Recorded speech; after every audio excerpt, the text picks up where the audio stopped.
You have said since really right after the shooting that it was P. Diddy who shot you. I was standing by the front door. I watched the entire thing out. It was just male machismo and bravado at first. A lot of pushing and shoving, raised voices, hands, but then I saw them reach in their waist and draw from their hip. Diddy is the one who shot her at that club. Instead of an entourage, Sean Diddy Combs got a police escort to jail Monday. This after the 45-year-old reportedly swung a kettlebell at UCLA football strength and conditioning coordinator Sal Alosi. Sean Diddy Combs being escorted from a police car in handcuffs. Year 1992, 1999, 2015, 2017, 2019, 2023, and 2024. All these years, Sean Diddy Combs has faced multiple legal troubles, but always escaped charges. Sean Diddy Combs is currently facing a slew of allegations, including connections to a federal sex trafficking investigation. But it's not the first time the bad boy musician crossed paths with the law. Diddy's award-studded career spanning 3 decades has long been larded by a laundry list of legal troubles, including sexual assault, rape allegations, and criminal possession of a weapon. Nearly all the allegations have been denied by his lawyers and later dismissed.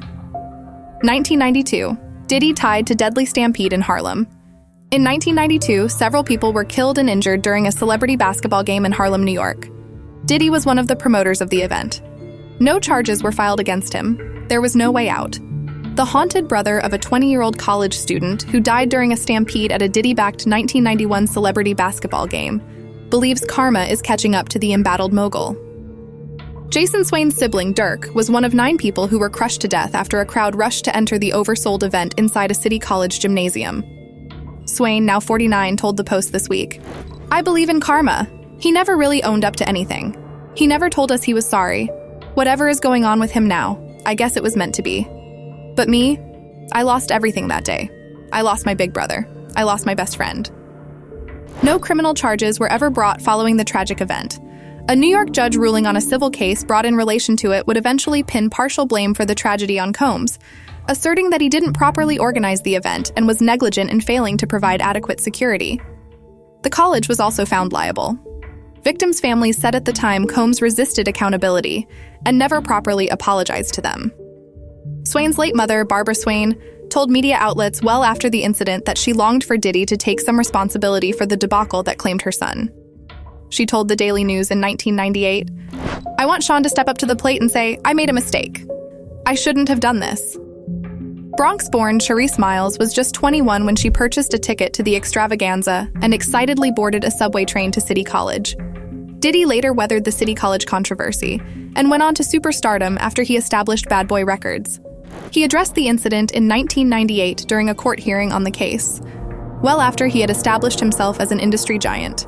According to the New York Times, he said, "City College is something I deal with every day of my life. But the things that I deal with can in no way measure up to the pain that the families deal with. I just pray for the families and pray for the children who lost their lives every day."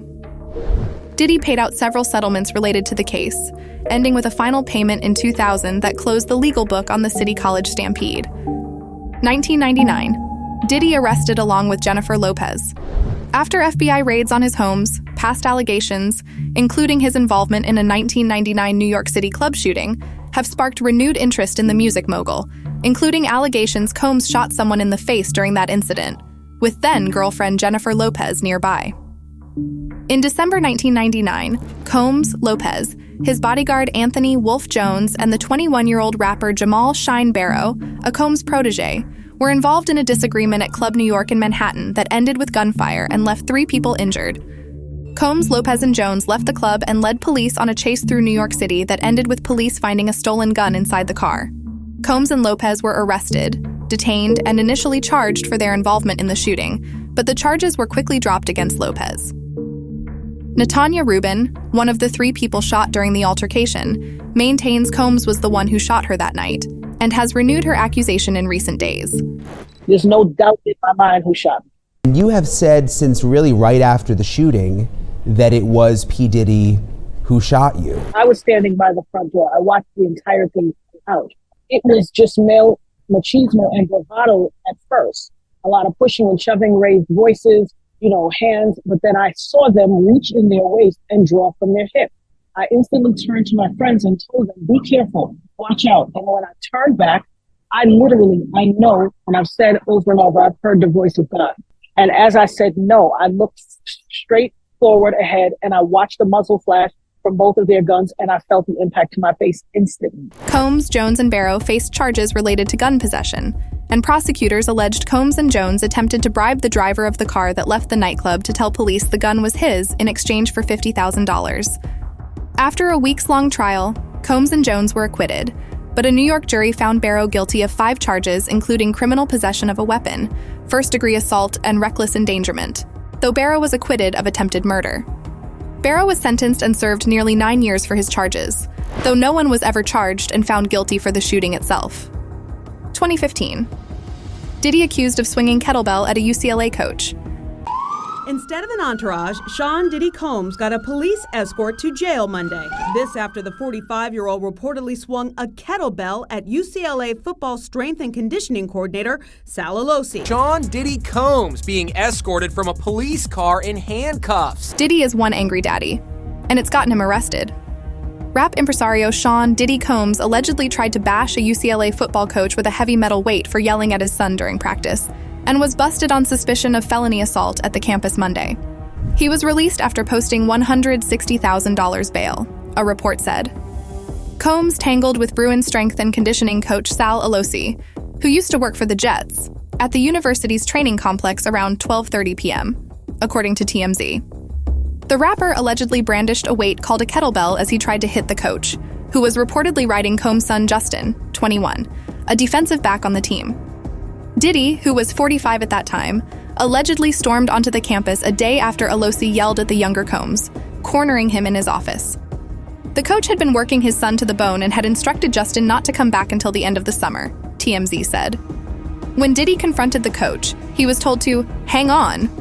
After he was ignored, the rapper snatched the heavy kettlebell and allegedly swung it at the former linebacker. The training equipment narrowly missed the coach, a source told TMZ, adding that it could have killed him if it had connected. 2017. Diddy sued by former chef for sexual harassment.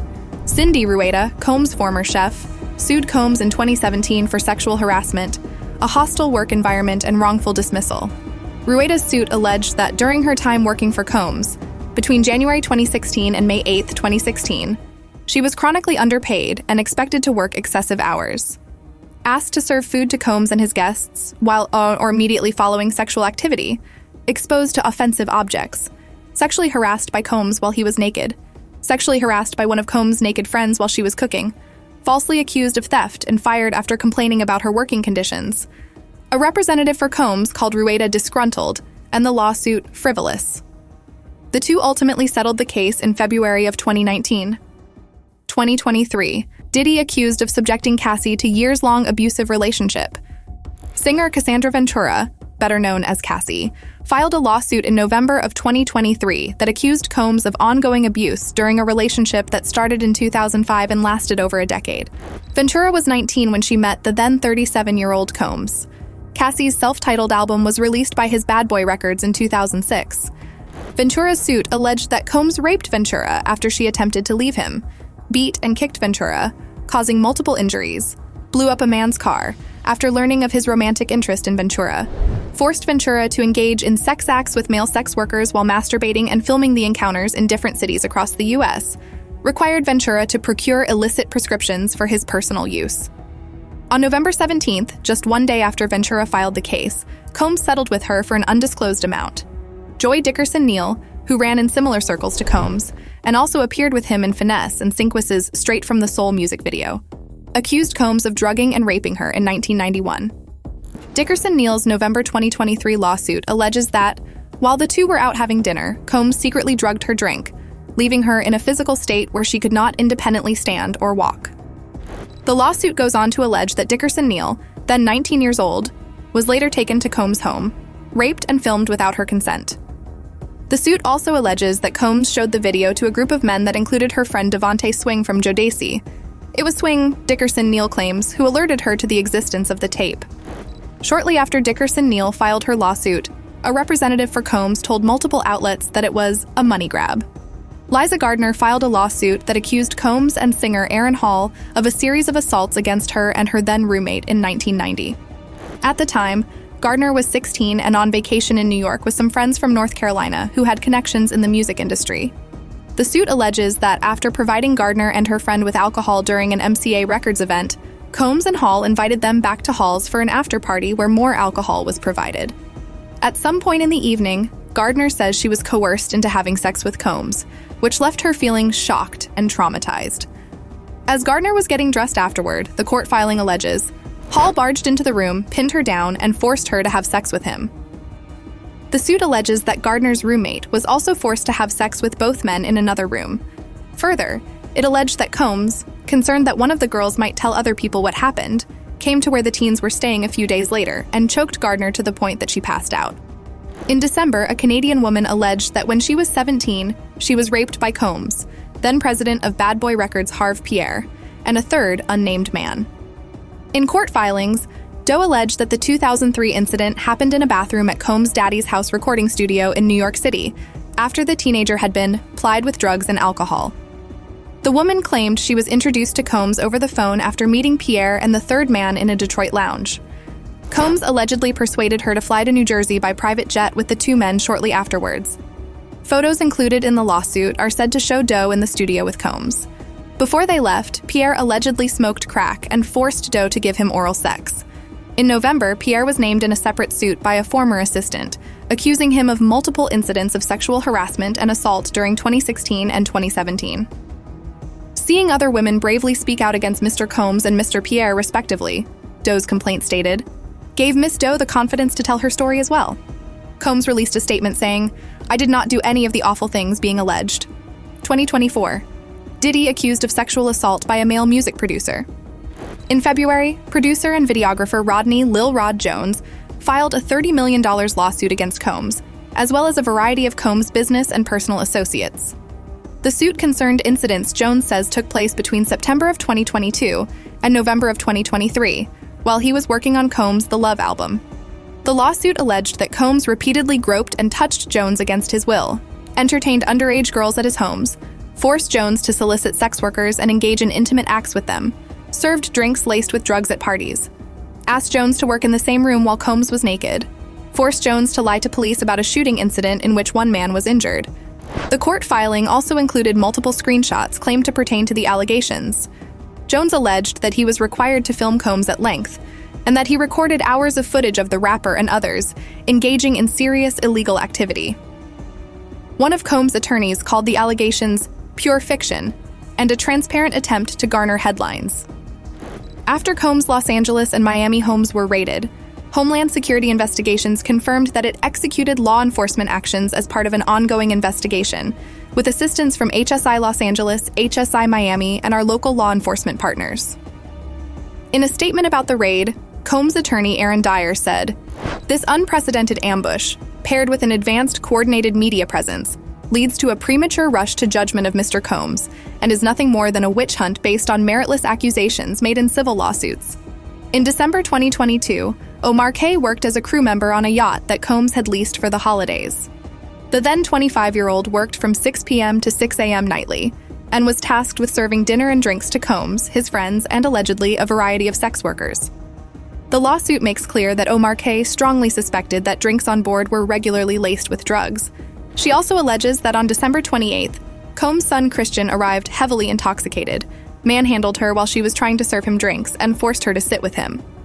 Omar K. claims that once in that position, she was intimately groped by both Sean and Christian Combs.